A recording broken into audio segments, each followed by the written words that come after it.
pioneer in space technology and satellite innovation. In fact, his work is not just about satellites, but it's about solving real-world problems. We have with us none other than Jason Hale, CEO, Saber Astronautics, and joining us we have the incredible Shreya Dondial, Executive Editor, Times Now. Okay, we'll tone down the music. Let's make some space for applause as well, everyone. Ladies and gentlemen, please put your hands together. And let's welcome Jason Hale and Shreya Dondial. Thank you. Over to you. Thank you very much. Thank you. Is everyone settled down? Gentlemen, if anyone needs to take a seat, please do that. Sir? All right.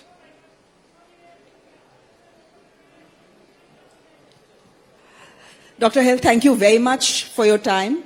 Thank you very much for flying all the way from Australia to India for the GBS. By the time this ends, you will have spent more time on a flight than actually here in India. So a double thank you to you. And you're missing Valentine's Day. No. I believe your wife is waiting for you in Australia. You won't reach on time. I think my wife is glad I'm here for Valentine's Day, to be honest. Yeah. Dr. Hale, again, thank you very much for your time. Dr. Hale, you've spent a large part of your career thinking about how humanity goes from visiting space to actually living there. I have a more fundamental question. My fundamental question is, who gets to go? And that is something that you've been talking about as well. But before we start, first things first. We are talking about being on the cusp of an interplanetary species. I want to ask you why we need to be an interplanetary species at all. It's not like we are running out of space here on Earth. Yep. Less than 20% of Earth right now is inhabited by humans with urban build-up, infrastructure, etc. 80% is still available to us, and most of it is habitable. Why go looking for, space in Mars or Moon? Well, I mean, the thing is we don't need to go to space to live here on Earth. That's the truth of the matter. There's an old expression that an industrialist once said to me. He said, nobody buys what they need, they buy what they want. And the reality with space is it's a $620 billion market that's doubling in the next 5 years. 5 years before, it was a $320 billion market. So the reason why we're going to space is because there's money there. There's a gold rush there. There's value there, and we can make use of that value. And the question of whether we as people, humans, go to space or not is dependent on whether it makes sense to send people to get the commercial value out of that domain. So now the question, I'm turning around your question just a little bit, is what's the value of space as opposed to why do we need to send people? Space today, that goes to Christmas present, as I like to call it, is space is used as a critical part of our data infrastructure. Space is the data highway for the 21st century. So what do we use it for today? We use it for evaluating the land using Earth observation imagery. We use it for telecommunications. We use it for defense and defense services. We use it for manufacturing. Advanced manufacturing is about to become the next big thing, advanced manufacturing in space. And all of that value is the reason why this is such an exciting and quickly growing economic sector. Jeff Bezos has been talking about shifting heavy industries from here on Earth, possibility to Mars. You have someone like an Elon Musk who's talking about, self-sustaining cities there, etc. I want to ask you, you're telling us that, and there are a lot of people, who have a background in business here, you're telling us that there is a gold rush in space. We are going to space because that is where the money is. How? Help us understand that. You're talking about an industry, you're talking about a space industry. Right now, all I see is, I see planets where you don't even have air to breathe, you don't have place to stay, you don't have food to eat, you have no traffic management, you have almost nothing there. And you're saying there's a gold rush there. Yeah. Well, I mean, the gold rush has been close to Earth for a long time, and people have been making a lot of money on it and spending a lot of money on it. For example, Johnson & Johnson is spending hundreds of millions of dollars in drug development on the International Space Station. A lot of people don't realize that because the environment in space, you could have perfect crystallization, you can make perfect products. You can make silicon chips which are 10 to 100 times faster than anything we can make here on Earth. So the value is there. The money being made today is being made in sending satellites up, not sending people. sending this material. We got trillions of dollars worth of material already that we as people, as companies, as governments have sent up. So now you've got this very interesting interplay between the commercial value of space versus the government value of space. And it used to be, even 15 years ago, seen as primarily a business to government sector. Okay? But what changed was companies got innovative and decided to find ways to make satellites that were smaller. And it was the miniaturization of space, not the Elon Musks and the Jeff Bezos that got this whole thing started. For context, a government satellite would be about the size of a school bus, while the smallest commercial satellite where you could make money from and value from, taking pictures of the Earth or doing Internet of Things and kind of being a part of that data chain, it's roughly the size of a toaster. You know what I mean? So once it got to that size, it became VC investable. It became bootstrappable. It became startupable. So you had this massive movement of startups which have matured over the years to now you've got scale-ups and et cetera, et cetera. But to your point, what's needed, what's really happening is that value has grown so fast, faster than the infrastructure we have to manage it. So, like our company's focused on space traffic management because we see 15,000 spacecraft in orbit today, 15,000 spacecraft. And it's kind of like what air traffic control was in 1922. A lot of barnstorming out there. And because you have civil requirements out there, militaries have increasingly joined the fray. So militaries have been a part of space for decades, but now this time they're there to protect the commercial infrastructure as well as everything else. And you're seeing a dance between militaries that are further driving the need for commercial infrastructure in space. And we could go into that if you wish. Okay, a quick follow-up question then. You've just spoken about Johnson & Johnson and given us an example about that. You are talking about how the best medicines will actually be made in space as and when. We don't know super when. Drugs. Super drugs. Okay, super drugs. Yeah. So what we will get from space is super drugs, and that will happen sooner rather than later. I want to ask you then, in that context, what are companies like Johnson & Johnson doing with that knowledge? Are they actively looking at building infrastructure, say, on Mars? Or are they simply sitting and watching and letting other people take lead? And what about... and we are talking about these big companies that are launching rockets, right? We are talking about Blue Origin, we are talking about SpaceX, but I'm sure these are not the only two companies that can drive growth around the space industry. Who else is driving this growth? Yeah, that's a great question, because SpaceX, what SpaceX has solved is one of the core logistical hurdles. How do you, knowing that there's value there, what is the blocker? And it's how quickly and how much volume can you move material up and down. So what SpaceX did is they said, we're going to make a rocket which is able to take lots of material up as cheaply as we can. And that's really the value of that. But sorry, the question again was? I want to ask you, when startups are looking at the space industry right now, is it is it an open door or is it a gated community? It's both. It's both. All right. So space is a monopolistic industry by its nature. Okay. So you've always had very large companies, big primes. From every country's got their own prime that likes to control the cash flow and make sure that new companies enter the game.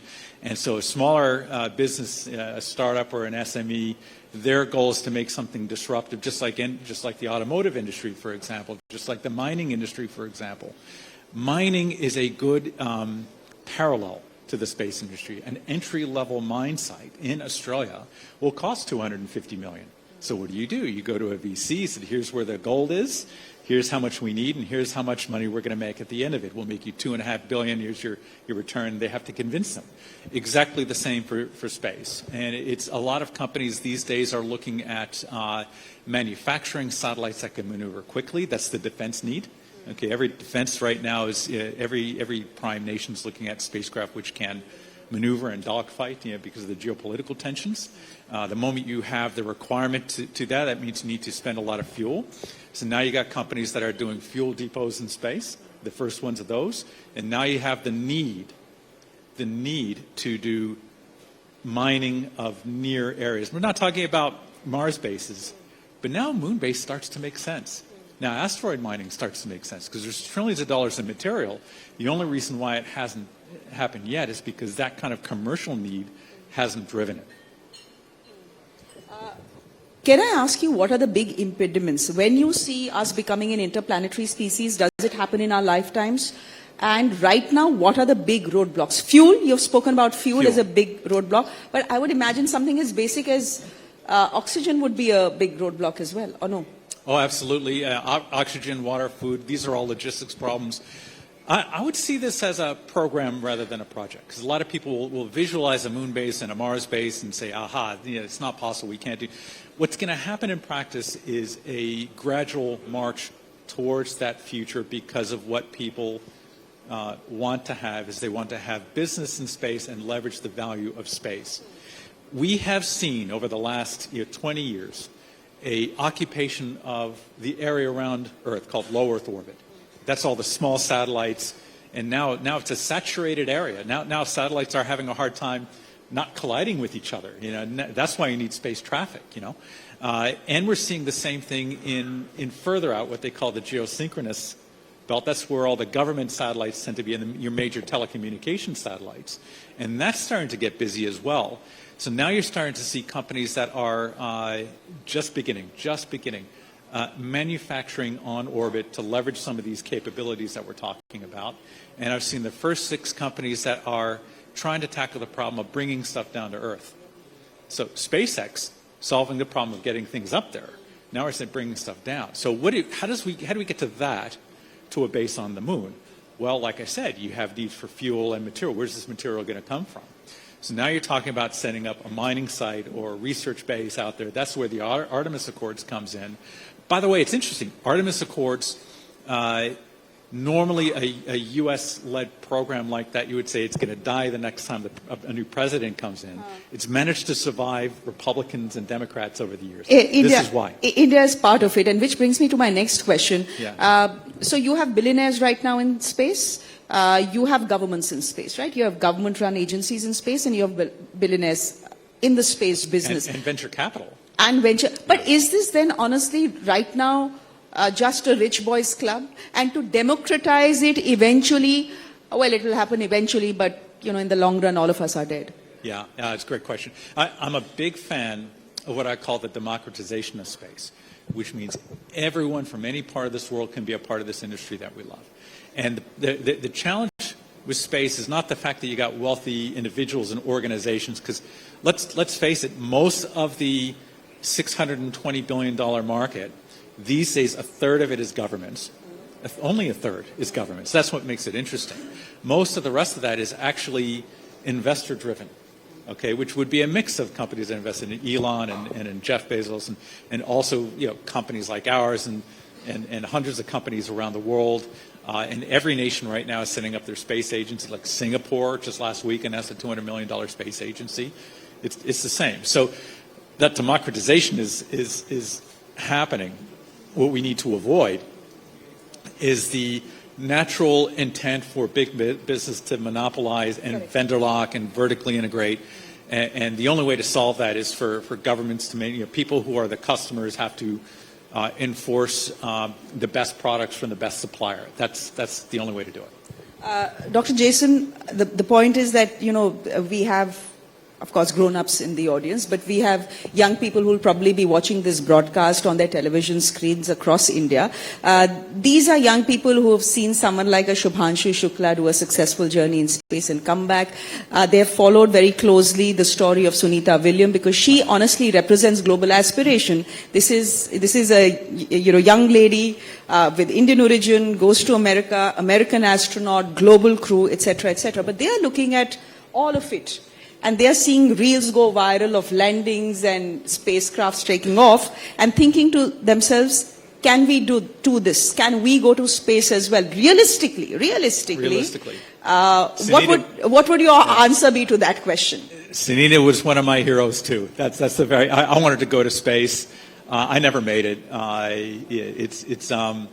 I did get to fly in parabolic flights. So these are like aircraft that can simulate zero gravity for about 30 seconds at a time, floating around with my own products. You could definitely do that. The cost of that has been democratized to about the cost of a business class ticket these days. So you could experience that. One of the problems we've had as an industry, in the space industry, stems from our history of being this very kind of special thing, an elitist thing. We need to divorce ourselves from this.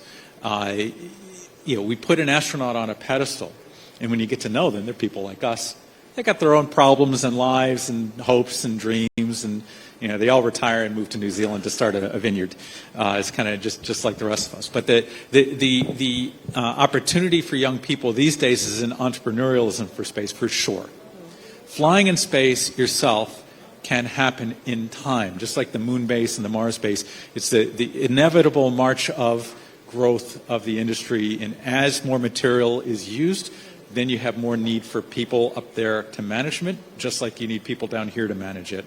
I must have trained over 350 young space engineers in Australia, which 10 years ago didn't even have a space agency. The demand is there, and if you're a young person, I would say get into it anyways, because you're going to, even if you don't make it to the moon, you're going to make it somewhere for sure. There are people in this audience who perhaps have the money. I hope all of you have the money. Who have the money and are thinking to themselves, if space is such a great market where you're going to make super drugs and where all the minerals are going to come from, it could be from anywhere, what is it that I need to know? What is it that I need to know before I wade into this business? You already have done it. Yeah. And look, my company is unusual in that we didn't raise investment. We actually bootstrapped a space company. Can you believe it? Bootstrapped a space company. We're a little weird. You weren't cuddled by a prime or something like that. We didn't get investment. We built it from hard work and having a good product. For an investor in this room, what you need to know is you could divide the space industry into 3 different subsectors. You've got the rockets, you got the satellites, and you got the operations and the data within there.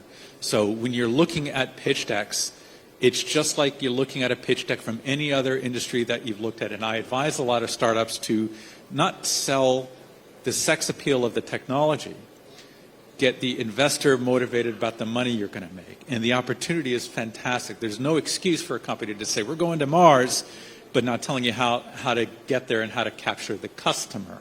The other thing you need to understand is the pace of a space industry startup or SME or growth is similar to what you would see in the mining sector.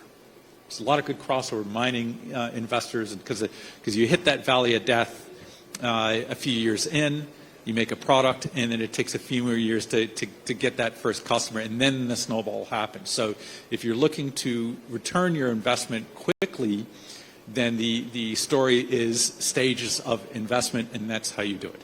And it's all right. My last question to you is an ethical one. I want to ask you, who gets to be in charge in space? Right now, you have 2 sets of people going there, right? You have government-backed astronauts, and you have the billionaire-led enterprises.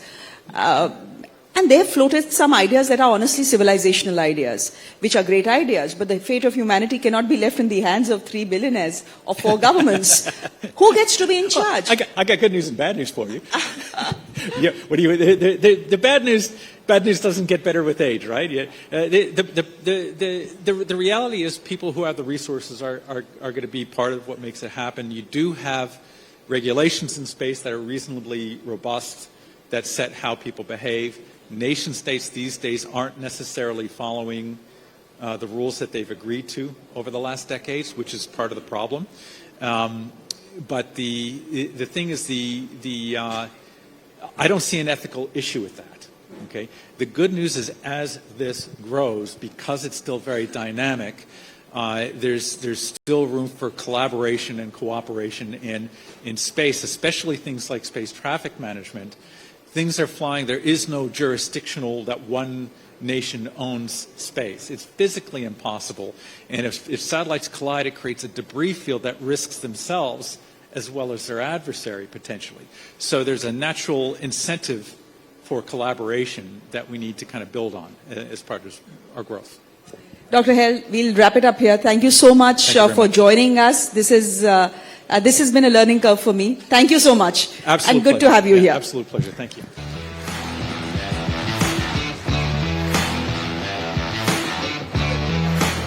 Oh, great.